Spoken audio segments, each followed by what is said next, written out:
புலித்தேவர் இந்தியாவில் பிரிட்டிஷ் ஏகாதிபத்தியத்தை எதிர்த்த முதல் தமிழன்.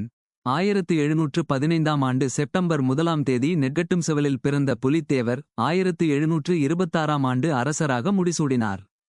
புலித்தேவர் 12ஆம் வயதிலிருந்தே வாள் சண்டை, வில்வித்தை, குதிரையேற்றம், யானை சவாரி போன்றவற்றைக் கற்றுக்கொண்டார்.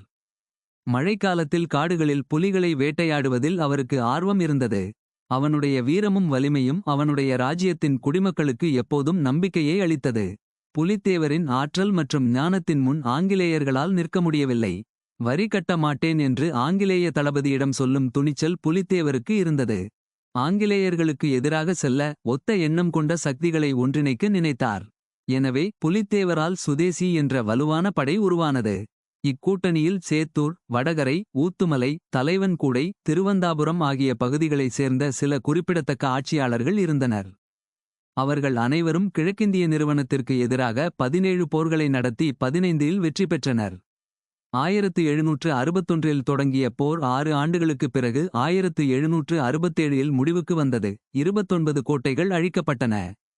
மே 1767இல் கர்னல் டொனால்டு மற்றும் அவரது குழுவினர் பீரங்கிகளை கொண்டு வந்து சுட்டுக் கொன்றனர். அது புலித்தேவர் வசிக்கும் வாசுதேவநல்லூர் கோட்டையில் ஒரு பள்ளத்தை உருவாக்கியது.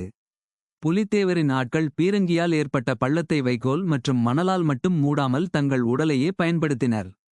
இன்னும் ஒரு வாரம் போர் தொடர்ந்தது. இறுதியில் ஆங்கிலேய இராணுவம் கோட்டையை கைப்பற்றி புலித்தேவரின் மனைவி மற்றும் குழந்தைகளை கைது செய்து உயிரோடு எரித்தது. புலித்தேவர் கைது செய்யப்பட்டார். இந்திய சுதந்திரப் போராட்ட வரலாற்றில் புலித்தேவரின் நாட்டுப்பற்றும் பங்களிப்பும் மற்றவர்களுக்கு முன்னோடியாக இருந்தது.